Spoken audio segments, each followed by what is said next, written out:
Hi, my name's Phil. I like talking about politics, and in this video I like to discuss how the Daily Mail reported staff shortages earlier this week in terms of the various factors that were creating what it calls a perfect storm, which is echoing the language of the industry itself. But more than that, how they are not even bothering to deny that Brexit is a key factor in the problem. But first, if you'd like to be notified of daily news and politics, please subscribe to the channel and click the bell notification icon. So earlier this week, I saw someone saying how they would not pay a subscription to the Times because it's so toxic. Personally, I find most of our media toxic. What is happening right now in this country is, of course, down to the likes of those at the forefront, like Boris Johnson, Michael Gove and Priti Patel, as well as Nigel Farage, and then those behind the scenes like Daniel Hannan and so on. But none of their damage could have been possible without a UK media enabling it. It simply wasn't possible if we had a free press that was holding the government to account. And in this regard, the Times is indeed failing in its duty, but there are worse perpetrators, I think. But I do have a subscription to them. I also have a subscription to what I think are worse than the Times. I need to be able to read the articles, and I'll tell you why. When things change in this country, it will be these media outlets that will herald it. They essentially work by nudging public opinion towards acting in the interests of their billionaire owners. Little nudge. We know, for example, that hostility to the EU was developed over time. Little nudges, little headlines. The thing about nudging someone, though, is you have to be quite close to them. How these outlets report certain aspects of British life is a good barometer for where we're going, or at least I think so. And so it was that also earlier this week, the Daily Mail reported that there were hundreds of thousands of vacancies unfilled in the country. They said that this could spark food shortages, inflation and a stalled recovery. Well, we can already see the food shortages, can't we? And the thing about food shortages, it doesn't just hit the most vulnerable who will be plunged further into food poverty, though that is of the most immediate concern. But if the food isn't there to sell, it isn't there to be sold. It seems an obvious point. But what that means is that there's your stalled recovery because restaurants can't sell as much, just shops in general can't sell as much. Sometimes hotels won't be able to open at all because they won't be able to feed you. And then the inflation, as the prices of a diminished resource, of something we simply can't do without, goes up. And there are multiple reasons for this. Brexit immigration rules mean that we can't now easily hire EU workers for many of these crucial roles unless they have settled status in the UK. Many people left the UK, EU citizens, at the start of the pandemic because travel restrictions meant you'd have to be one place or another, and didn't bother to apply for settled status or were declined. So migrant labour is largely out of the window. But there are global food shortages leading to an increase in food prices across the world. The pandemic has also hit production in parts of the world outside Britain. It would be easy for someone trying to defend Brexit to point out these other factors by way of explanation. Oh, it's not Brexit, it's these other things. These other things are going on at the same time. You're just confusing it with Brexit because that happened to happen at the same time. But it wouldn't explain why it is us alone in Europe experiencing the problems to the extent that we are, when the rest of Europe also have the same general issues with global food price increases, shortages in some areas like lorry drivers, and the pandemic to contend with. So some of these countries do have some of these issues on a smaller scale, but not affecting the sheer number of sectors that are hit here, not causing, the shelves to be bare. But the likes of the Mail wouldn't have to explain that because people that read the Daily Mail have no idea what's going on in Germany or Belgium. I don't think I'd even be making a very offensive comment to point out that most of those readers couldn't even point Belgium or Germany out on a blank map of Europe, and they are some of our closest neighbours.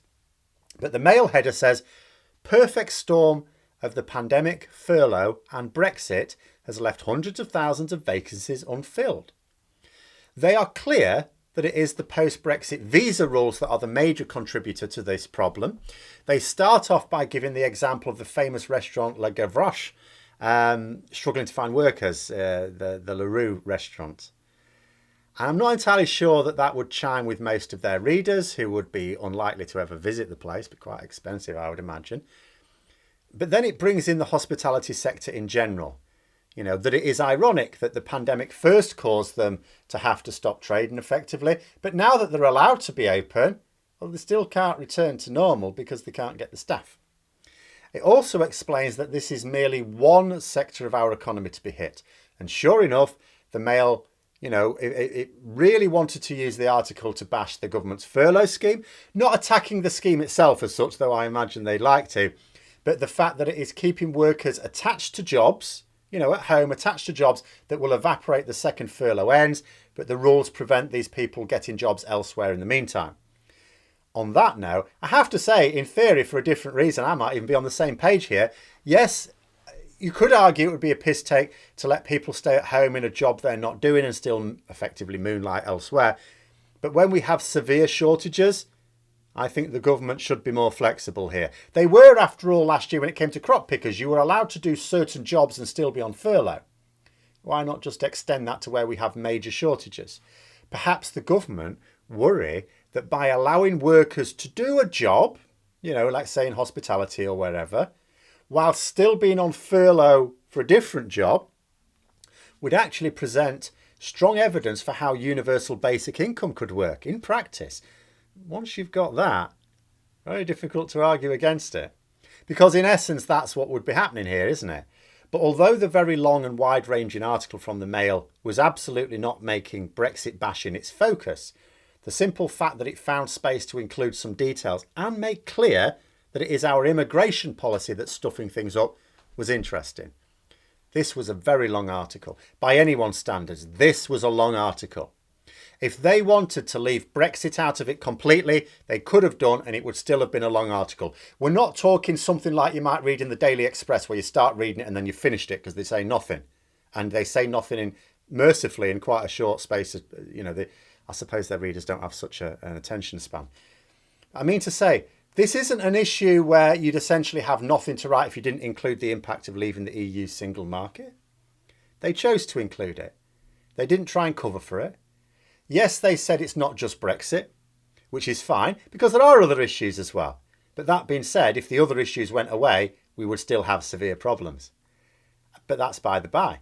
A fervently pro-Brexit media outlet, actually more than that, a fervently pro-hard Brexit media outlet is linking an extremely serious issue that is going to affect millions of people in this country to the downsides of Brexit. And that feels like a different phase to me. Because for the first few months of Brexit this year, papers like the Mail and even the Express seemed happy enough to report on the damaging impact of Brexit. I talked about a few of these. Couldn't believe it in many ways. Actually talking about the consequences of Brexit. But here we are with one of them now actually blaming Brexit for consequences. Actually saying it's Brexit's fault. It's the clearest sign yet that Brexit cannot and will not be hidden. They're not doing this because they feel guilty and want to make amends. They're doing it because they have to, because it's obvious, because Brexit is going so badly wrong that without some change in government policy, there will be no hiding just how damaging Brexit is from everyone. We said that people would see at some point just how damaging Brexit is. It's possible that people are seeing that much more quickly than was anticipated. Perhaps this is the Mail trying to persuade the government to take the roughest edges off Brexit, letting them know that they're going too far too fast with it. Not out of fear for the damage to the country, even a soft Brexit was going to do that, but out of fear that the whole edifice will come crumbling down and that the moves to rejoin will come more quickly than they would like.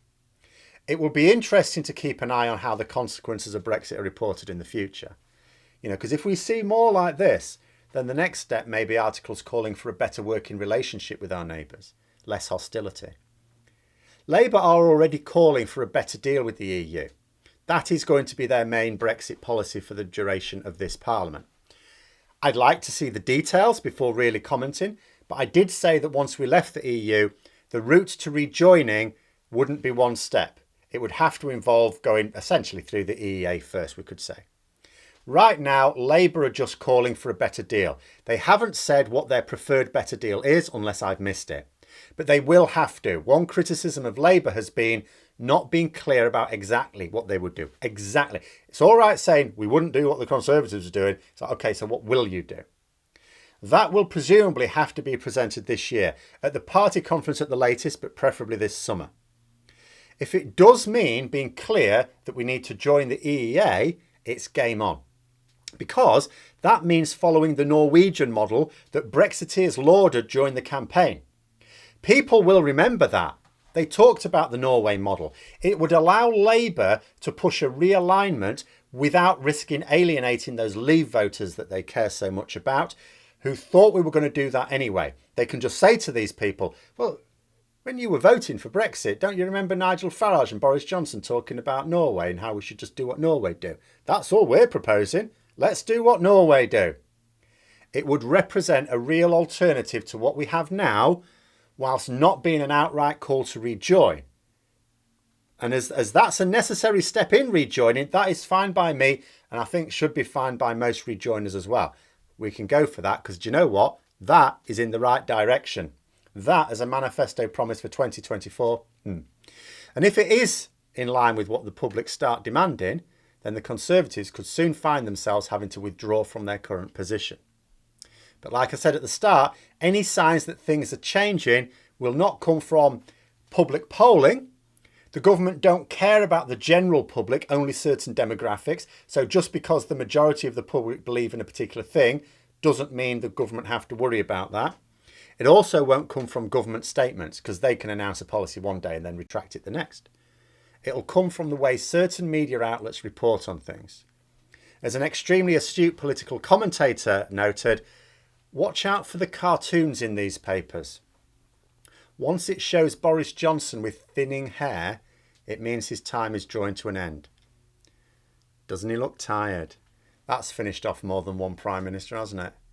But those are my thoughts. Let me know yours in the comments below. Hope you found the video interesting. If you did, don't forget to click the like button. And if you'd like to support the channel further, please also click the Patreon link for detail. Until next time, I'll see you later.